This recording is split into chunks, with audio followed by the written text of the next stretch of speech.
Arrival is usually praised for asking a brave question about choice, but that's not what the film actually does, because by the time Arrival reaches its ending, the story has already decided what the right answer is, and it never lets that answer face real resistance. The movie feels thoughtful, it feels restrained, but structurally, it avoids the one moment where its central idea should be under pressure. To understand why that matters, you have to look at how Arrival actually moves. The film stays close to Louise, but it never lets us know exactly what she knows at any given moment. Each step forward comes through work that has to be repeated, writing symbols, waiting for responses, correcting mistakes. We watch meaning arrive slowly in fragments, and almost every breakthrough is followed by uncertainty instead of clarity. That put the audience in the same position as everyone else in the room. We're never ahead of the situation, we're always catching up, and that's where the tension of Arrival actually comes from. Not from the ships hanging in the sky, but from watching meaning click into place before anyone knows what it will cost them. Before the analysis, this is how the story is presented. The film follows its protagonist closely, without revealing how much she understands about what is happening to her. Arrival follows Louise Banks, a linguistic professor whose work centers on translation and interpretation. After unidentified vessels appear at locations around the world, she is taken to a remote military site to assist with communication efforts. Communications with the vessels is slow, indirect, and dependent on repeated attempts.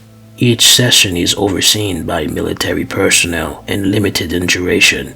Progress is interrupted by delays, conflicting assessments, and incomplete exchanges. Eventually, Louise begins acting on interpretations that are not fully shared with those overseeing the operation. Her actions move beyond controlled exchanges at the site, and their effects begin to register outside the immediate setting.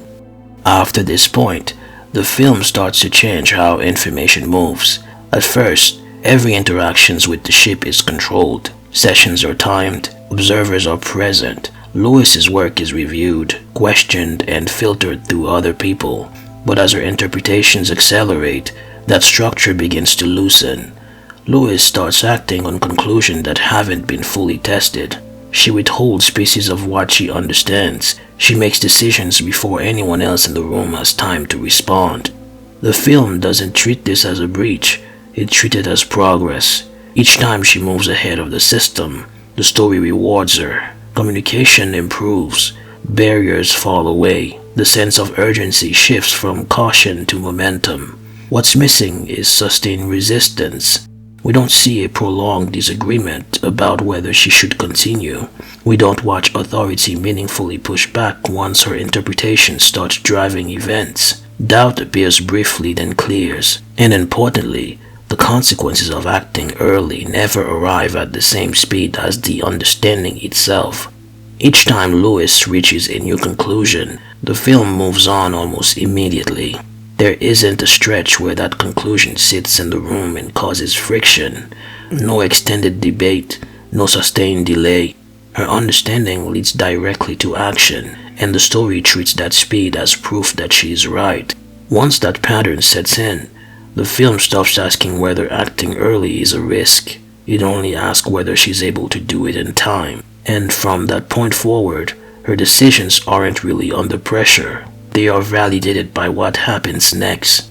Once Louise's actions start driving events, the film also becomes very clear about how we're meant to feel about them. Moments that could slow the story down or soften almost immediately.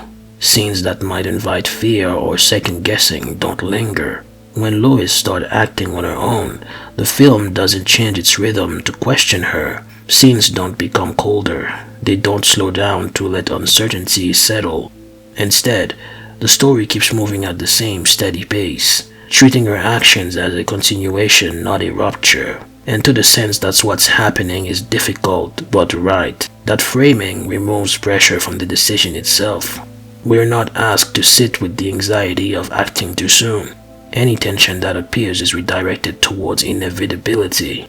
By the time the story reaches its final movement, The emotional ground has already been prepared. The reveal doesn't interrupt the story. It arrives already in motion.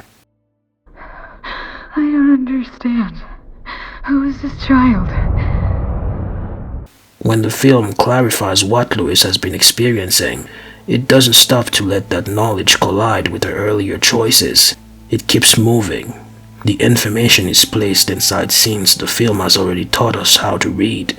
Familiar images, familiar rhythms. We're told that Louise understood more than we realize, but we are not shown the moment where that understanding lands.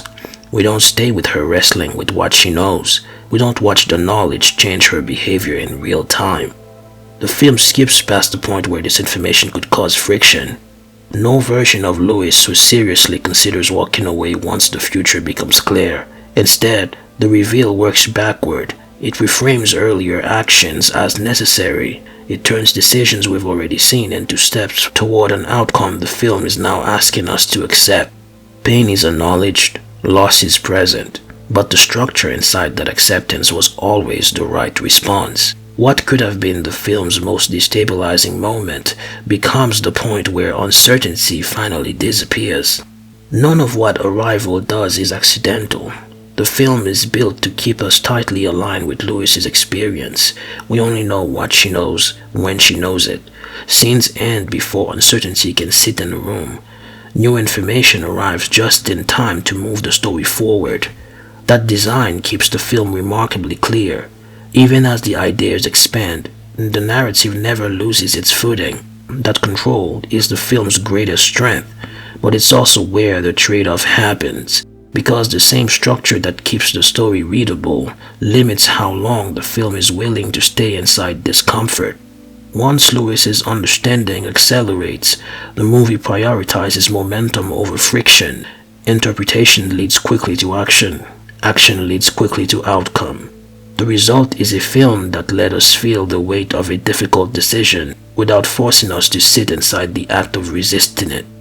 Arrival doesn't spend much time imagining a future that is actively refused.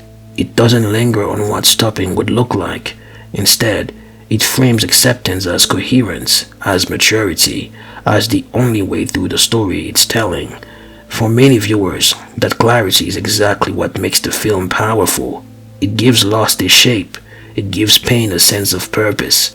But it's worth noticing what that clarity cost, because the most challenging version of Arrival would be the one that stayed longer with the possibility of saying no, and let that refusal put real pressure on the story. That's the question the film gestures toward, and then carefully avoids. If you enjoyed this video, don't forget to like and subscribe, and I will see you in the next one. Thank you for watching.